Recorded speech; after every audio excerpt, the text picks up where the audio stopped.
Welcome to Be a Voice. I'm Brick Carpenter, and this is Usula Media. Thanks for joining me today. I'm kicking off this month of August with Overdose Awareness Month, as we are into what is known as International Overdose Awareness Month. And we talk about those that we have lost, those that we are not fortunate to have with us, and trying to do what we can for those that are still with us and bring them with us and make sure that we don't lose them along the way. So I thought, what better person to bring in and talk about what's going on out there, ranging from what's happening on the streets to what's happening with the drug supply to what's happening with numbers to the person that really has her finger on the pulse of it all. I'm bringing in today Carla Sofronski, who is my good friend and executive director of the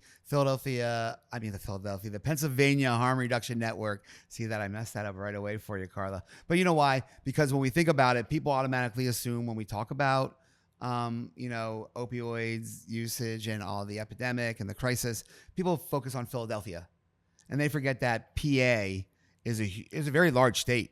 Yeah. And our counties in Pennsylvania are affected on a greater per capita than sometimes Philadelphia. Absolutely. And I think people forget that. So we are so focused on saying Philly all the time. So I say Philly, but you are the executive director of the Pennsylvania Harm Reduction Network, right? That is correct. That is correct. But you're a lot more than that. You're also a person in long-term recovery. You're a person that's been around these streets here in Philly and around the people in the area for how many years now? Oh, I don't know, 20 something years, and that's with a good head on my shoulders, with a not so good head on my shoulders. It's another probably 15 years. So I've been around for a little bit. Thanks for making me feel old. Anytime you need a boost, you let me know. Thanks, I can help hon. pick you up. I can do that. You look good today. Thank you. You're welcome. Natural today. But I know who you are, and you were on the show before with Jen Scheinfeld, and we were talking about some of the numbers out there then and a lot of the stuff that was happening. We were talking about the supply back then when it was changing from the tranq and xylazine to the met, as I call it. Metatomidine. Yeah. Yes. And, that was months ago. Right. And here we sit in August. And what's going on out there now? Yeah. So, oh God, there's so much going on. So, as a whole, right? Like as we look at things as a whole throughout the state of Pennsylvania, the good news is that we are seeing a large decrease in overdose deaths, right? So, and I can happily say that I attribute that to making naloxone ready and available to all persons, right? A low barrier threshold, supporting people in harm reduction practices, and really educating people that use drugs. The other piece to it is our illicit drug supply, right? And so, at a time where we saw this like really large shoot up peak of fentanyl that came into our supply less than 10 years ago. 2014, 15. That was on the peak of me going out. I always tell people my 5 overdoses, I do not believe were attributed to heroin. It was fentanyl because I knew what I was doing. So right. And the same thing, I could speak the same for my late fiance who passed away, almost 5 years ago, where he did not think that he was picking up a bag of fentanyl, right? Like at that time, people who use drugs had very limited knowledge and still do to what is in their current supply. And the truth is that it's quickly evolving, right? And we are lucky if we can catch a sample of what is even happening in a very large picture, a snapshot, right? So, and the way that we are able to do that is through, tools like drug checking and technologies like drug checking that we did not have in the past. We did not have that in the 2014, 2015 time that you just talked about. No, we're lucky we had Narcan on the streets. The cops weren't even carrying it back then. Right. They don't carry it now. So a lot has changed, right? So we saw a very large increase in deaths throughout that 10-year period. In 23, we had the highest of the high. I think we were at almost 5,700 people died in the state of Pennsylvania. What year was that? 2023. And sad, right? So only 2 years ago, right? And I think that we're now at 4,700. So, like I said, a snapshot of a very large picture, right? So 20%, we're doing a little bit better. But the truth is that also accounts only for white populations. We've saw a 50% increase in Black and brown communities in the past 2 years. So as one goes down, another one goes up, new set of problems, new set of logistics, new set of folks that we need to look at, evaluate how come we're not doing outreach to them and all the fun things that go with that. So a lot of this is bittersweet. I'm happy to say, yes, it's great. We have a decrease because of all the harm reduction measures that we've taken in the drug supply kind of switching. But it's horrific to also say 4,700 people died in the state of Pennsylvania last year. I mean, that's 2 people, I think every 2 hours somebody dies. So that's a lot. That's a lot. And every family's touched from it. Our children are affected and so on and so forth. And we're in a month now where, people are going to be memorializing their loved ones. And I want to interject there when we talk about this month. We talk about August and we talk about overdose awareness, and we talk about fighting the stigma and trying to break that stigma. And you've been doing it for years. I've been doing it for years. All of our friends and colleagues, and half the people in recovery that are fighting on the harm reduction side have been doing it for years. It's 1 month. It's being a voice, and what I want to know is, why does it take us to have these 1 months to be that voice instead of continuations throughout the year? Not just with overdose. We do it with everything. We make 1 month and that's it. Let's propagandize it for 1 month. Let's throw it out there in your face and let's forget about it until next August. And I think a lot of times that's really what happens. You can't really ramp it up because you're waiting till August. But I think I'm getting at, why? Why is it cut to that? Is that part of our stigma still? Is that part of, the people out there that are afraid to speak up, the families? I mean, you have your finger on the pulse more with the families in that aspect than I do. What a great question and a thought-provoking question, because the truth is that grief doesn't wait till August, right? This is trauma we're talking about. This is destroying lives. Yeah, we're fucked up out here. Hell yeah. Oh my gosh. And we are all in a lot of pain, and that pain does not go away. I think that some of it is shame. I think that parents place a lot of guilt on themselves of the woulda, shoulda, couldas. And the truth is really, it's 1 day. It's August 31st, right? But it's an inconvenience for people because it's a Sunday this year, so they got to do it on a Tuesday or Thursday. Right. We got to be flexible, of course. Exactly. And you said the word, you said shame. It's the shame. And these families and these parents and these siblings and these spouses and significant others, they carry this shame all year long. And then they have to wait till August to be able to speak up about it. Yeah, it's fucked up. And the truth is that they carried the shame when their loved ones were in active addiction, right? There was a huge subset of shame that went with that. Parents carry a lot of guilt. I carry guilt, for Ted, for my sister. What could I have done better? I know it's not about me, right? But these are feelings and emotions that are valid and also real. And why isn't it about you though? You were there.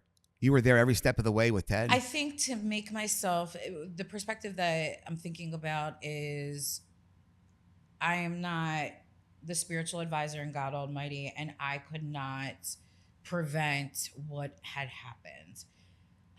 So wait. You can't change somebody's mind if they're going to use, or if they're on Tuesdays between the hours of 1 a.m. and 1 a.m. and 3, maybe. Yeah.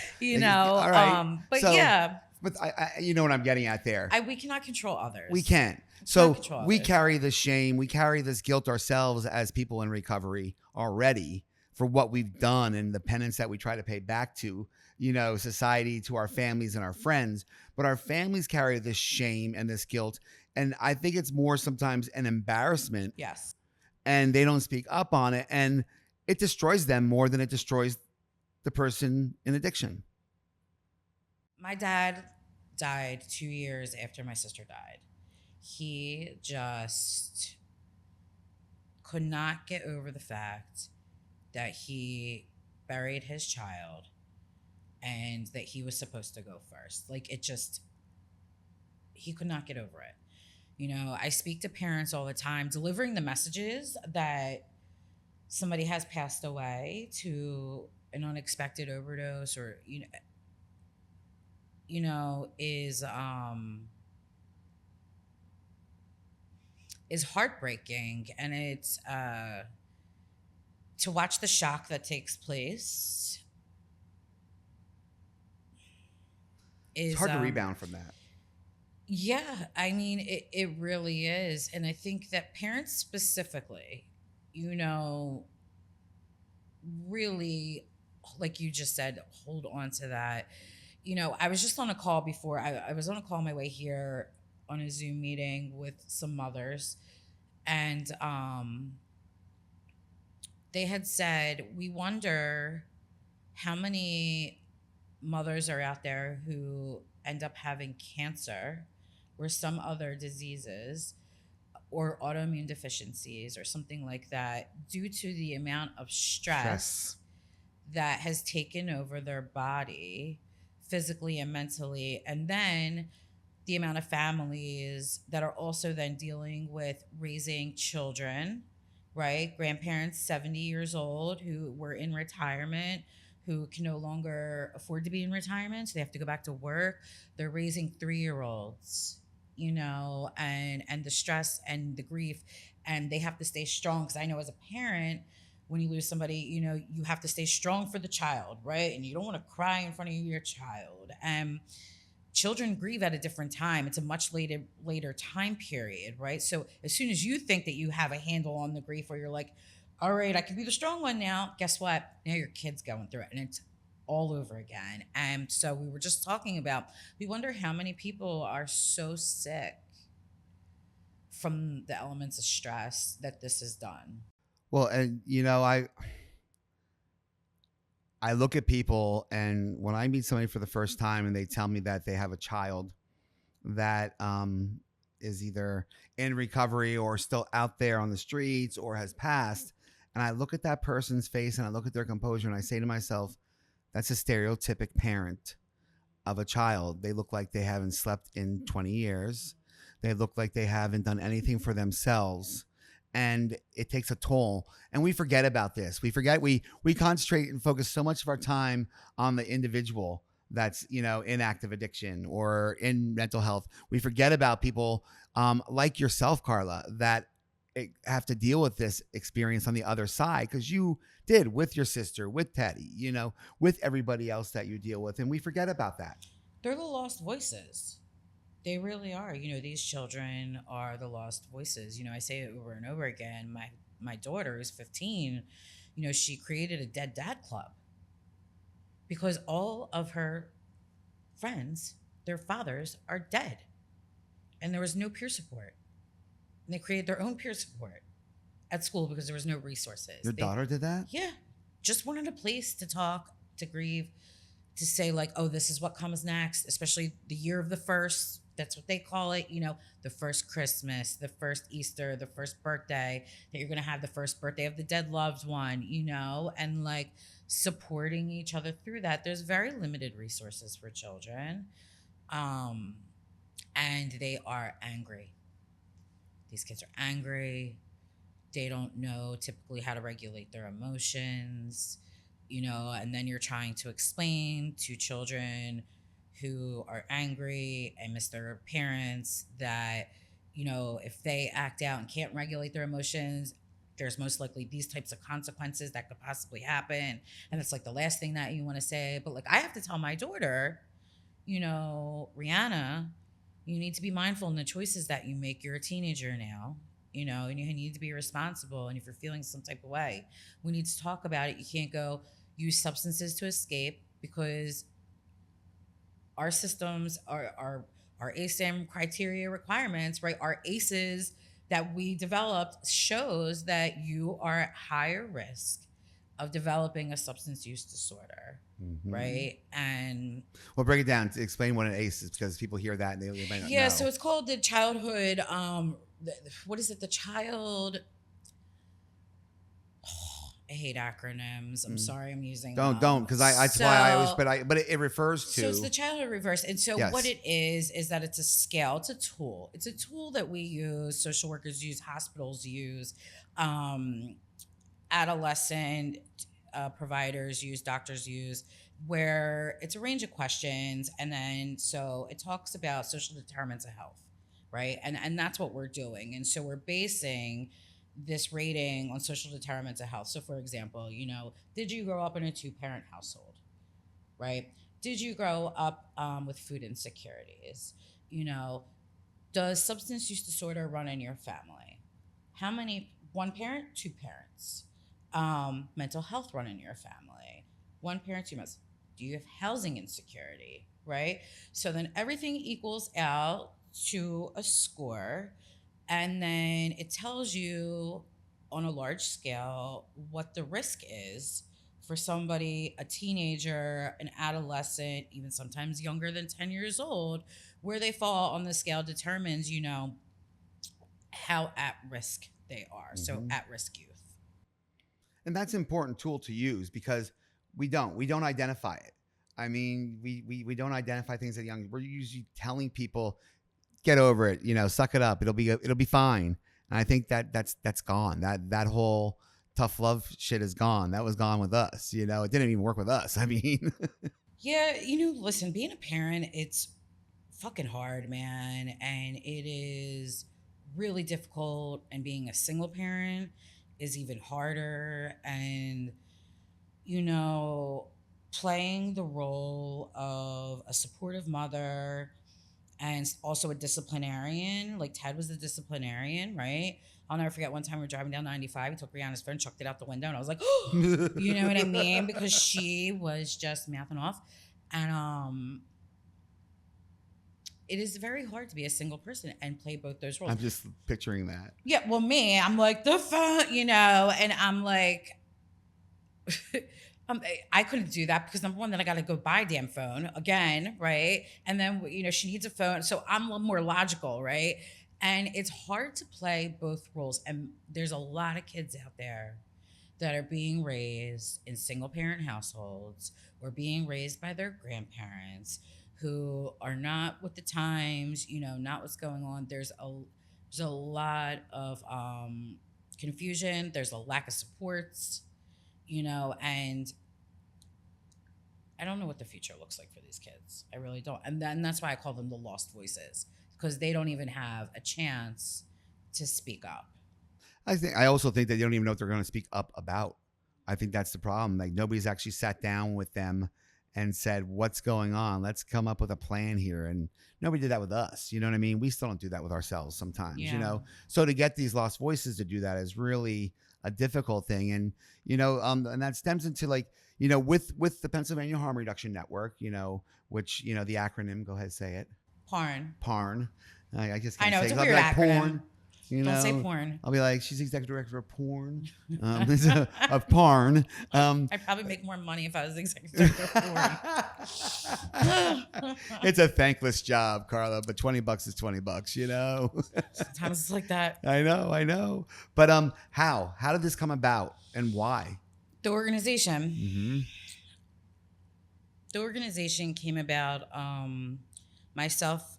I'm a co-founder, and so the other founder was a woman named Brooke Feldman, who is Brooke was on our show. Brooke's an amazing person, and she is a product of the system. Yes.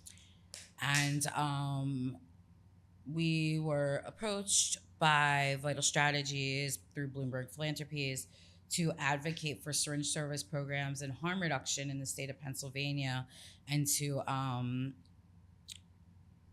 expand harm reduction throughout the state. And Brooke and I were like, oh, yay, we finally get paid for something that we already do, right? Because this is the only work where it's acceptable to be able to go do it and not be paid. And so we started going around the state, And then we're talking to them about sterile syringes and to decrease transmission of HIV. And we're talking about naloxone, and people are like, "What's naloxone?"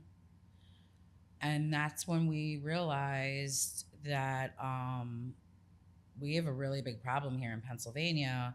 Not only do people can't access naloxone, they don't even know what it is, or they think it's illegal. Well, I'm going to give you a real quick thing of what happened to me, and I lost my shit on the guy.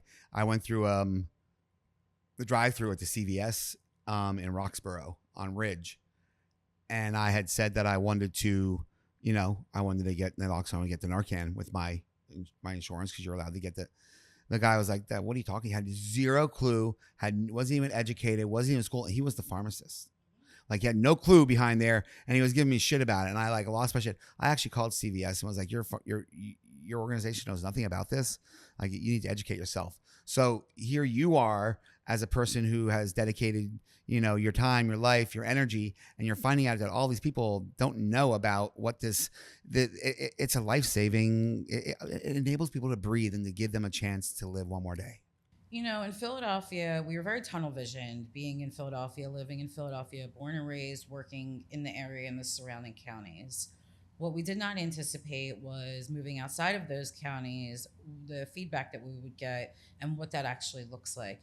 And it makes sense that 5,300 people then died in Pennsylvania, right? We are one of the top states in overdose death rates. We are ninth highest in HIV new infections and also hepatitis C. We're really high right now in STIs, like STDs. Syphilis is making a huge comeback, especially in central Pennsylvania. We are up there, and it doesn't have to be like that. That's the thing. Which county in Pennsylvania is getting hit the worst? Take Philadelphia out of the equation once again. So here's the thing. Philadelphia is a very concentrated area with a lot of people, right? Why? Because we have an open air drug market. The data looks very different across these other counties because one, they're so rural and people are spread out that I wouldn't even say we have an accurate snapshot of that. The only thing we have counties that refuse to report their morgue stats of how many people are fatalities from an overdose. Why is that? Why will these counties not do that? Are they afraid to disclose the numbers that people will think there's a problem then? Is it one of those? Good question. And to be honest with you, I'm not really sure why these 5 counties choose to do that. I'm not sure if it's resources,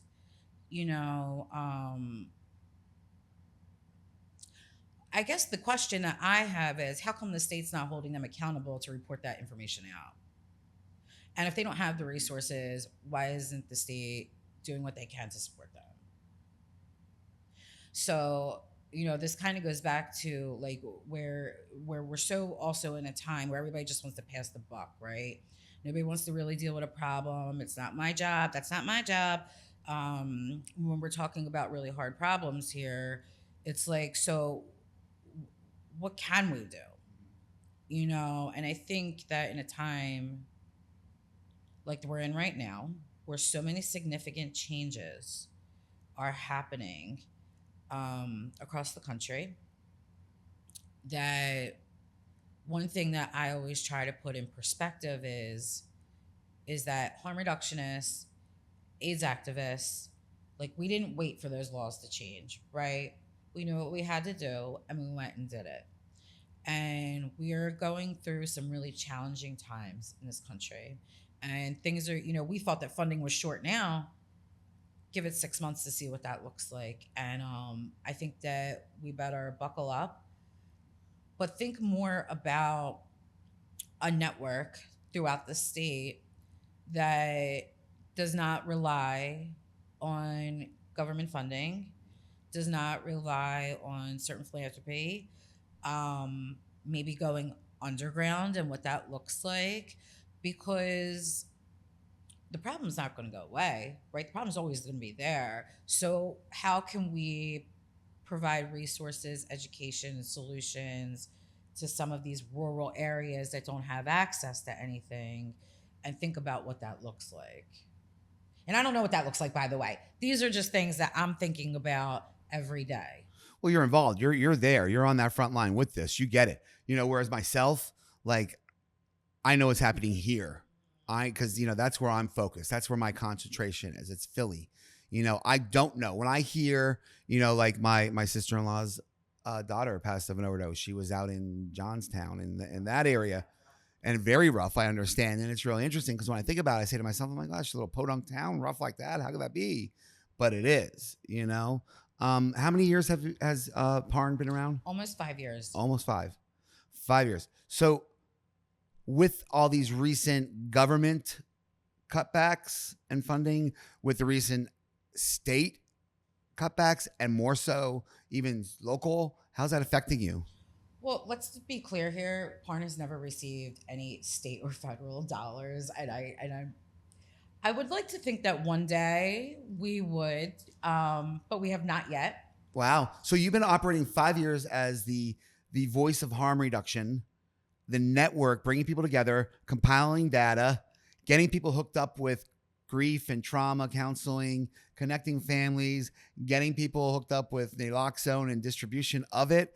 And you haven't received a single dime from the federal or the state government for this in any way? Not. In any way, Pennsylvania Harm Reduction has not received one dime from the state. But you're also working on policy, aren't you? That is correct. And also work hand in hand with the state on many things, right? So, wow. So that speaks volumes when you have, what number are we in the country?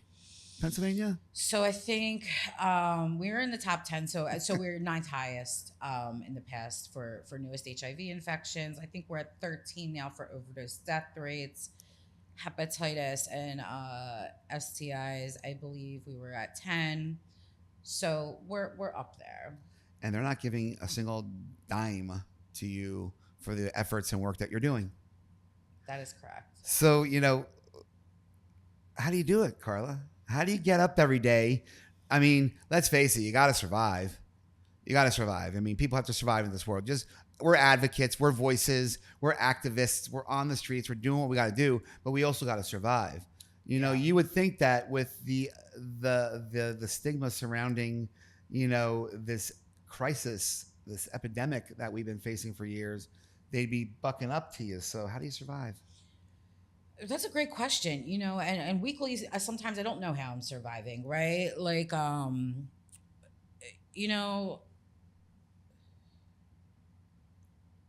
think that one of the things to think about is with this work is that for people who are so invested, and this is what I go back to, like harm reductionists, people in recovery, people who are passionate about this work and feel the need to to right wrongs and be a voice for those that don't, we're going to continue the work regardless. Now, with that being said, that can also throw us into a hole, right? When we talk about things like funding, I cannot just cut my organization off wholeheartedly because I don't have a funder at that moment. So what is Carla going to do? And by the way, for anybody starting a nonprofit or an organization, do not listen to me and what I do.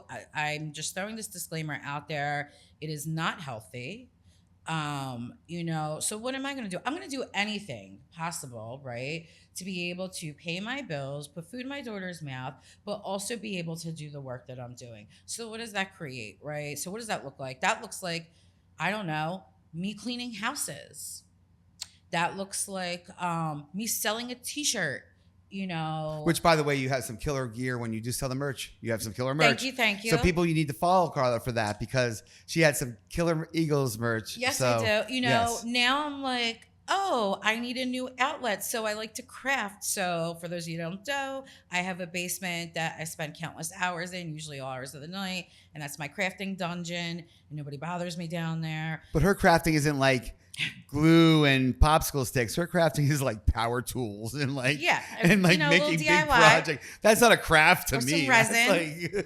I'm building things. I'm learning as I go. She does in that basis to avoid permits. And that's right. And then I was like, oh, I'm gonna do a craft party. So anybody out there who wants to have a fun night like crafting, I'm happy to come up with a plan with you and make porch signs and like doors, hangers to put on your sign, and like cool, fun stuff that also brings in community. Mm-hmm.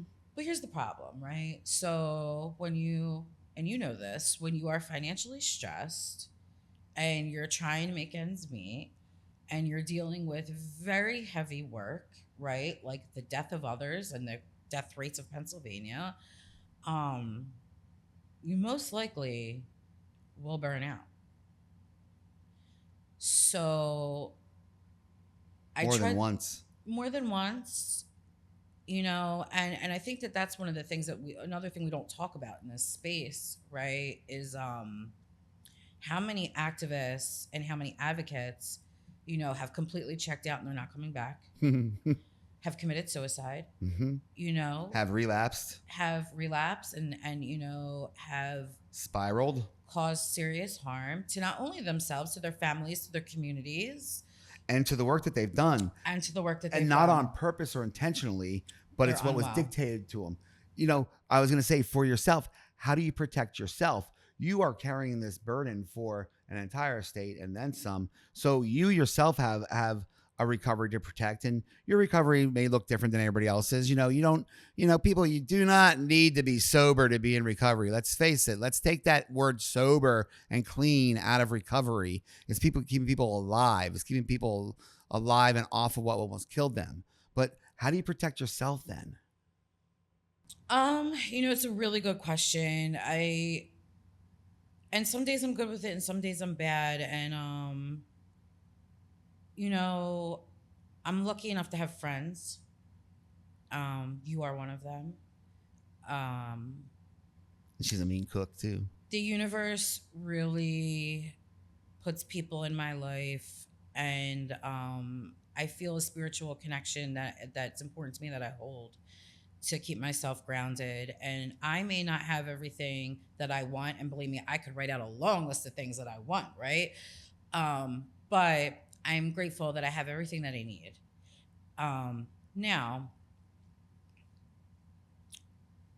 I also give myself grace. You know what I mean? Like I give myself grace. And you said you carry this burden in the state of Pennsylvania. I don't carry the burden in the state of Pennsylvania. I truly don't. I did in the past. It took me some time, but like I don't feel the burden. If these large entities who have buku dollars want to piss their money away in other states, and they're the ones that have to look at themselves and say, how come we didn't invest in PA harm reduction network? How come we didn't invest in, expanding harm reduction throughout the state on a community level, right? How come that infrastructure was never built? That's not on Carla, you know? And I'm okay with that. And I could say that today. Good. And I was waiting to hear that, because I know in the beginning you did. You and Brooke carried that. You felt like you did because nobody else was speaking out. Nobody else was doing the work you were doing. Now that you are, and just the same with me, like the beginning of Fill the Unknown, like if somebody called me, I was on the phone with them for hours and hours. You set boundaries. You learn that you're human. You're not immortal. You're not a superhero. You can only do what you can do, and then the rest will happen. And,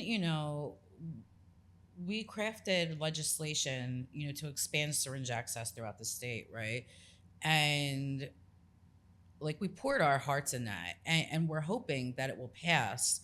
But there's a lot of work that goes with that, and I believe I will not follow the rhyme and reason that other people do of working and not be paid. My time is valuable.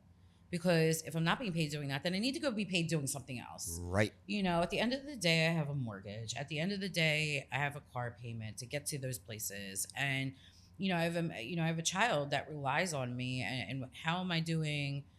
Like, I always go back to this though. I'm always like, could you imagine like if we were paid appropriately and like had like great benefits, like could you imagine the work that could get done? And some PTO maybe? Like could you imagine seriously, like if we had financial security and wellness, right? Like how much different Pennsylvania could be in regards to substance use disorder, or regards to harm reduction, or regards to policy. We'd be on fire. We'd be killing it. And then that often brings me to like, damn, these motherfuckers are trying to keep us down. Yep. Like, because I just don't understand. I don't understand it either. We talk about recently there was the release of the funds. There was new grantees awarded funds through the settlement fund through here in PA. Scattergood, delineated all that to the people, and there were people that weren't invited back to apply for it. Yeah, let's talk about that. I don't know much about it. Can you tell me? Yeah, I could tell you. I could tell you that the new regime here in Philly wants to try to, get rid of harm reduction. As you know, they're so dead set against what's going on out here on the streets, the wound care, the mobile, the outreach, the causing whatever they think is being caused, other than doing their jobs for the last decade plus. They took it and they said, "Oh, certain organizations are not allowed to apply. Don't even try like a blacklist." So because Philly Unknown was sort of associated, or not sort of, is a harm reduction organization. Bye bye. And this is to opioid settlement dollars. Yes, that were given to the state of Pennsylvania, that the governor handed down to Philadelphia and said, you need to spend $3.3 million, and they've spent 2.1, and the other 1.2 they put into administrative fees. 1.2 million to administrative fees to the city to delineate all that money. I guess that's how leadership got their raises. Oh my gosh, So we have that happening. Yeah. We have that happening, which, is a big slap in the face to all these organizations doing the work that they're doing. So we talk about, yourself, like, how are we going to survive? How are we going to get up every day? How are we going to pay these bills? Who's going to give us the funding? When a check comes in, we're thrilled. When a donation comes in, we're ecstatic. And it's so sad too. It's like, we're talking peanuts, right? Like we're talking like pennies that like we have to grovel for. It's ridiculous. I just got a $100 donation. Oh my gosh, put that in my account immediately. But we do this, and that does have an effect on us. And you're right. That burnout factor, we get to that breaking point. Some people want to know why sometimes we're a little off. You'd be a little off too if you were doing the work that you're doing and I'm doing, I think. I mean, our lives would be so much easier and probably more healthy if we could clock in and out every day and have some PTO, maybe a little dental insurance. I don't know. Maybe a little vision. Vision? A little vision. I need some new glasses, right? My glasses are 2 years old. We're good. Same, mine's 3. And, a little 401k. What is that? I don't know. Yeah. I haven't had one in years. But, thinking about opioid settlement dollars. Mm-hmm. So you just talked about those Philadelphia numbers, and so those conditions that's put on that Philadelphia money is by Philadelphia, right? So that's number one. That is not by the trust. No.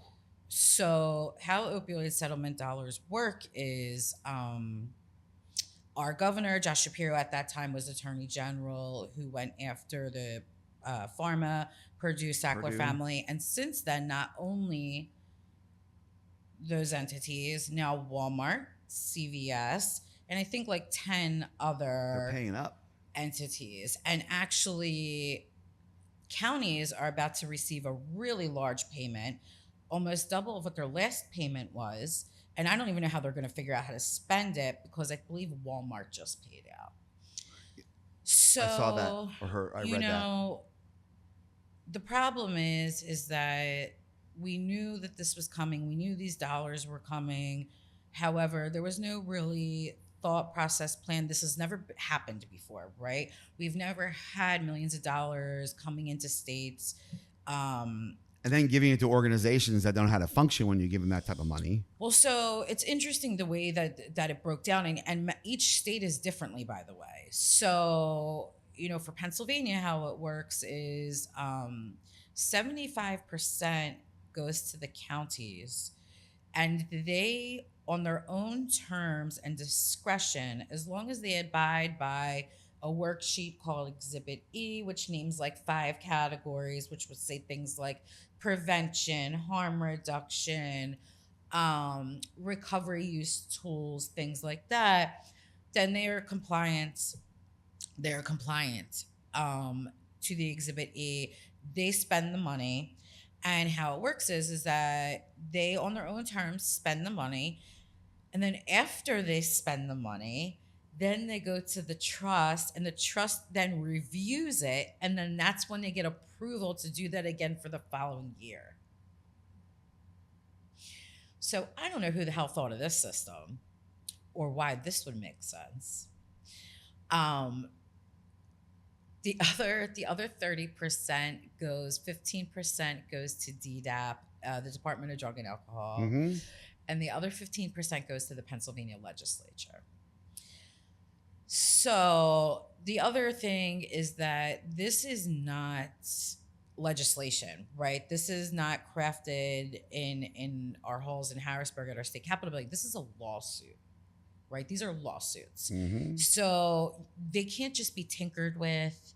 They can't easily be amended if something doesn't work. There has to be a lot of push. And quite frankly, I don't think really anybody knows. Nobody knows what needs to be done to maybe change a system. There's really no type of guideline or structure that says this is what we're really looking for in order to make that expenditure make sense. Right. And then, we have to remember that the guidelines that we are giving to people are very subjective, right? So, what means one thing to somebody could mean something very different to somebody else, right? So Philadelphia, for example, they had said, and I believe you were, Philly Unknown was a part of this, where we had said, we want to support the neighborhood that holds the open air drug market that has been traumatized for over 30 years with things like rehabilitating homes and providing workforce development, like community, like revitalization, right? Is that a good way to put it? Yep. Yeah, right. Considering the community has been harmed for 30 years and continuing to be harmed.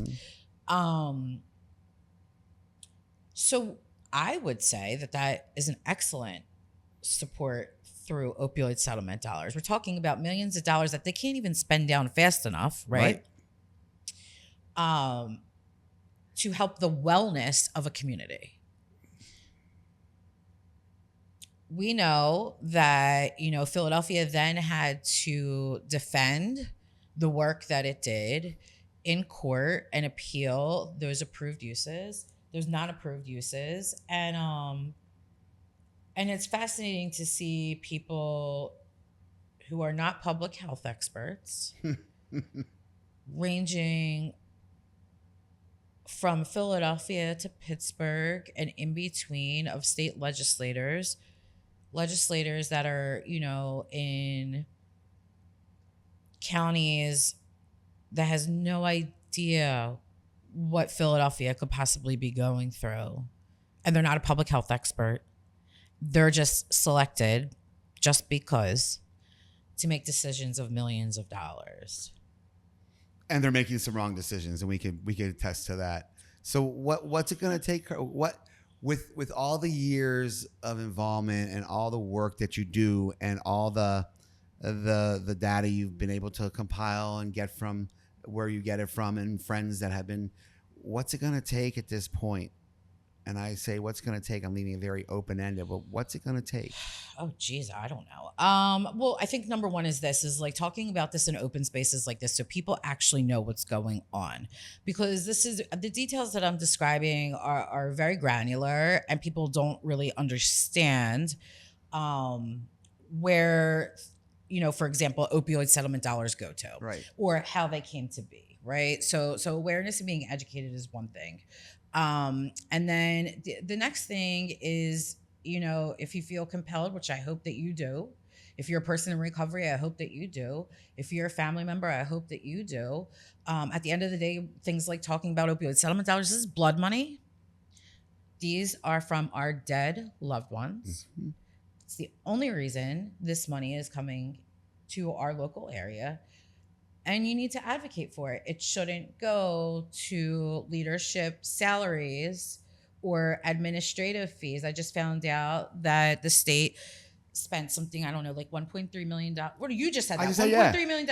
That was the city. That was our city. I was just thinking about, I was just on a call with Sue and she was just giving me some other ridiculous number. And I was like, blown away. I'm surprised every day, right?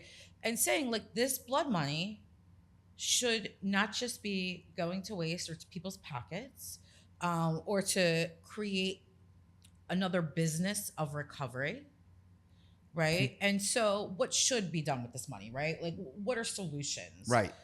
So, and looking at solutions. So, what do solutions look like? I know what I can advocate for, and I'm going to advocate for any evidence based solution, not an opinion focused fellowship meeting awareness campaign that doesn't make sense. I want to see the data and proven metrics of how something works, right? That is my philosophy. I would like to think that that shouldn't be so far fetched, considering people are willing to spend hundreds of $1,000s on God knows what. Mhm. There are tools that were created out there to promote transparency. Mhm. Let's use those tools. Some of them are like rubric systems. So, you can receive grant applications and have a way to then scale them and say with check marks, does this meet this need, this need, this need, right? There's tools that are created out there. We don't need to like reinvent the wheel. This work's been done. There's some states out there that's doing this right. Is there states out there that's perfect? Absolutely not.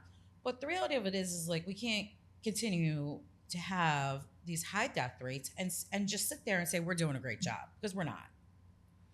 I would tell you that to have a number like that and have somebody say we're doing a good job, I think they're speaking out of their ass.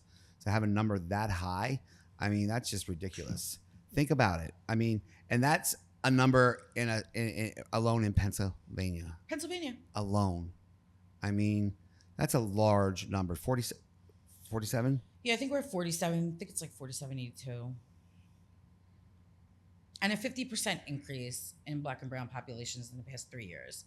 That is a large increase, and nobody's talking about it. Especially in that population, because that population wasn't one that was greatly affected by the opioid epidemic. That was more of a crack, epidemic. Oh, yeah, absolutely. And that's why there was such division, because once it became heroin, it became catered to a white demographic, and all of a sudden people started caring. And they didn't care. And now you're not hearing about this. So what number are we at now with Black and brown population? So we saw a 47 to 50% increase in Black and brown populations that had overdose death rates, fatalities. We don't hear about those. No, we don't hear about those. And so like we have to take a look at like why is this happening, right? And the other interesting thing is this is men. The other category is men. And between the ages, I believe, of like 32 and 55. Don't quote me on that. I'm envisioning a graph in my mind. But anybody can go look at this data at our state's department online. So that's at DDAP's website. So I think that's ddap.gov. And the data is right there.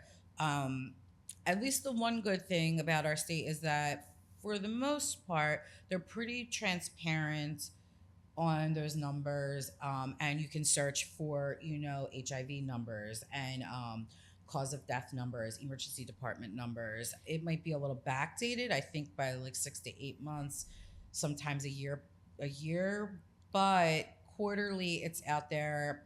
And for any providers that listen to your show, any harm reduction, any grassroots people, any families, really, right? Because this information is for everybody. There's monthly reports that go out by the Department of Health that give statistics. So, the overview is constantly updated. It may not be put specifically on the website right away, but there's reports that go out, and you can go to the Department of Health's website and register for those alerts. And it's funny, I always say, and what you're telling people to do is what I always tell people when they say, what can we do to be arm yourself with knowledge. Get informed, man. Know those numbers and know accuracy, know legitimate numbers. Don't just hear from somebody that you heard from somebody that you read this or you saw. Get the right information. Knowledge is so powerful. It's one of the most dangerous weapons we have if it's used right, and in the right way. You know what I'm saying? And I think people don't do that. I think a lot of people are afraid to find that out because once they get that, that becomes all too real then. you know? And I think, you know, then people don't like that because Yeah, they me want to live in their neither. own little bubble or their spheres, you It's know? nice to be in the bubble. I Isn't mean, it? I sometimes I go there for a little bit, but yeah, it's a nice place. It's cozy. It sucks coming out. That sucks. It Yeah, I really sucks mean, coming out of that bubble. it really does. But you know, I have a constant reminder that I go home every day too, right? That doesn't allow me to stay in the bubble, you know, and I think that that's the reality of it is that families today are dealing with some really hard things. They are not supported. They don't know where to turn to support.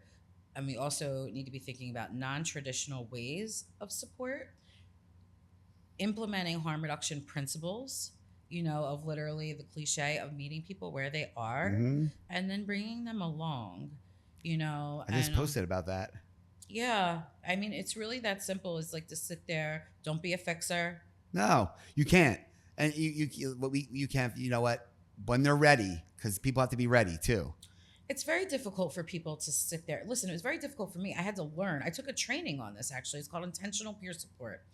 To sit there and listen to somebody's problems or somebody tell you about their plan of suicide, and to sit there and not be a fixer, not provide my own personal input of my experience, right? But it doesn't matter to them. To sit there and be supportive, but to then use active listening, right? Mhm.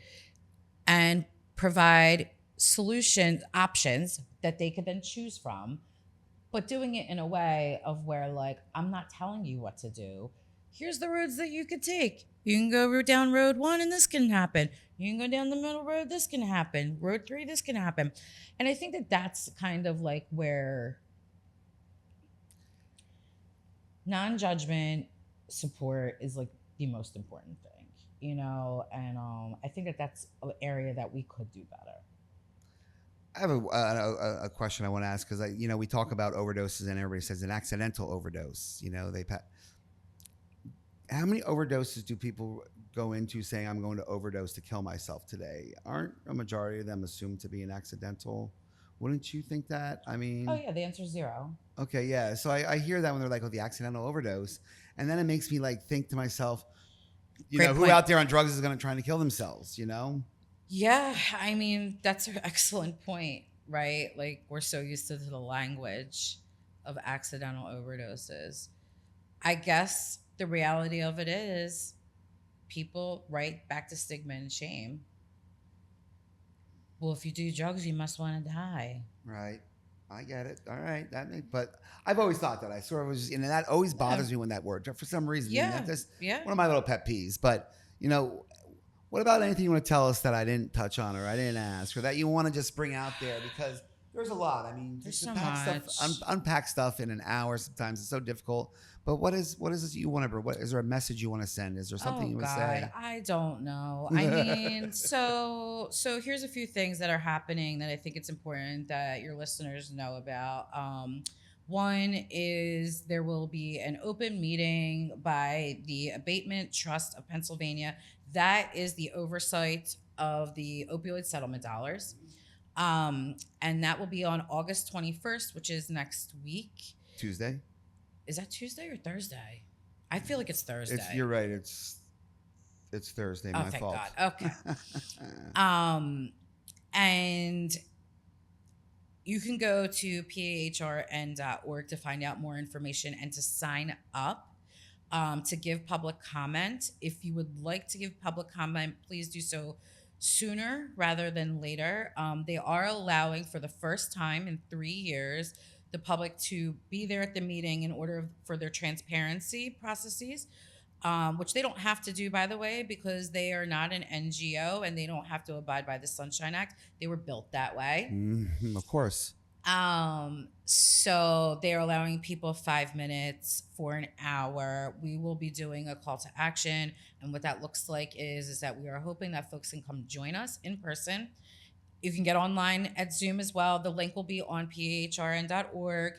And the goal is that due to it is being August, we are going to show up with signs of our loved ones who have passed away. and remind and hold the trust accountable that the reason that they are in charge of these dollars, and to do right by the public by looking at our dead loved ones' faces. So that's Thursday, August 21st. And if they Yes. want to get that, it's PAHRN.org is your Yes. website. Yep. To find out more information, check us out at PA Harm Reduction Network on social. Feel free to inbox on there if you need more information. And She's we'll very have, active on Instagram. Does a lot. You Yes. do a lot of good posts on there that, informative, which is important. So and I'll share it with you so your audience can also tag you, and you can tag it as well. cool. I mean, because this is important stuff. I mean, like I said, this is such important stuff for people to know. This is billions of dollars that for the next 18 years is going to be coming into the state of Pennsylvania. And those affected have every right to that money, as much as everybody else, in the trust of the 14 people that are handling those dollars. So much I want to say. I just don't have enough time. There's not enough time. There's not enough time. So what do you do, real quick? What do you do then to escape, other than your dungeon with the DIY projects? What do you do for escape? Because all this that you deal with and all that you retain, and what do you do? I don't know, man. I mean, I go down the shore. I would like to say that that's relaxing. You know, I've been going to the beach more, considering the summer's almost over. I'm like, I need to get to the beach, right? And I'm really trying to just be quiet at the beach. I try to go by myself. That's my self-care, grounding myself. I would love to say, like, oh, I do meditation and all this other bullshit. Meditation takes work. I'm not down for the work for it. Not just yet. I do my own form of meditation, which is just like me trying to ground myself in silence. What else do I do? I don't know. My mind's constantly going. I garden. I have cucumbers. Never grew them before. That's an interesting thing. I probably need your help on that. Yeah, I mean, I'll power wash something. I don't know, man. Like, I'm just getting by. You like to get at. You like active stuff, though. You're very active. I need to be active, because if not, when I sit still and my body is not in motion, my mind typically is not at rest. And I don't know if this is an ADD thing or what it is. But for example, if I'm doing something like power washing, right? It's mindless, right? It's emotion. I'm going back and forth. It's therapy, though, too. I'm going back and forth, and I'm accomplished, right? Like, you see that dirt coming off of there, and you're like, I fucking did something today. And that is like therapy in itself, right? I love that there. OCD therapy. Oh my God, it's amazing. It's like, I'm a winner. And so anything that involves motion with no mindset to it, I'm here for it. And then I'll do my crafty craft stuff. But that's how I ended up painting and stuff like that. Pour some paint on a canvas. I'm not an artist. I just like pouring shit places, like with different colors, and it's mindless. It works. Try It does. Mindless stuff does work for people like us who are always on the go and our brains never shut down. So yeah, try that's power perfect. washing. It's awesome. It is. I'm telling you, watering the garden is like therapy. It's like, oh my gosh. I love pruning. I just love like getting in there and I'm like, oh yeah, making it look good. Miyagiing the bush and stuff. It's so fun. And I'm like a picker, so. Well, I am so glad that you were able to take this time to sit here and talk about what we talked about for Overdose Awareness Month, because it's so important, because we have both been affected by it in many ways. It hits personally to us, and it's very important to people know out there that they are not alone, that shame, the guilt that they are carrying, that it's okay to let it go. It's okay. I just want to say one thing real quick that somebody put me on to a few weeks ago, and I started writing a framework of shame and guilt in substance use. And I had mentioned that I felt guilty about something, and the person said to me, well, that's a man-made emotion. Like, you created that emotion. And I'm like, excuse me, what? Aren't you validating me? Like, why aren't you validating my emotions, right? And he said, well, guilt is due to judgment by others' expectations or others' rules, right? So, for example, if it was acceptable for if it was acceptable for you to use drugs every day, right? Would you feel guilty? You wouldn't. You wouldn't feel guilty, Because right? you're doing something that's acceptable. Social norms created guilt. Society has conditioned us to feel or think that this is how we are supposed to be. This is how we are supposed to be feeling. Guilt is from societal norms that have been placed on us. That's it. It's been created. And when we stop giving a fuck about what societal norms are or how it pertains to us, guilt is non-existent. I love that. Oh my gosh, we're gonna have to replay that and do a whole new show on that one because Well, that's a I'm lot. That's a digging- lot to unpack there. We don't have time. I'm digging deeper into this right now and really thinking about this, and I'm in the process of like creating a framework around this of like the role of guilt and shame in substance use. Guilt and shame is what kept me out there way much longer than I needed to be before I asked for help. I was so beat up and so ashamed. It's nice when you're able to finally say enough. Yeah. It is. So that's my whole thing about guilt. Well, and for anybody out there who is going through it and they're afraid to, reach out, don't be afraid to reach out. There's many people out there that are willing to help. For people that are going through it and it's not them, it's a family one, a loved one, it's a son, brother, mother, sister, whatever, reach out. Reach out to myself. Reach out to Carla. Carla is a great resource. Like she said, PAHRN.org. Send her a message. There is help. There's people out there that will listen. There's people out there that will help you understand as well. So, Carla, thanks so much. Thanks for doing all you do because what you do is important. I hope you know that. I appreciate you. Thank you. I know sometimes it's thankless, but I'm learning to accept thank yous. fucking accept it, all right? Yes, sir. All right. I love you. Love You're you one of the too. best. And everybody out there, remember, whatever it is that you stand for, be a voice. This is Britt Carpenter on Usula Media. Have a great rest of your day.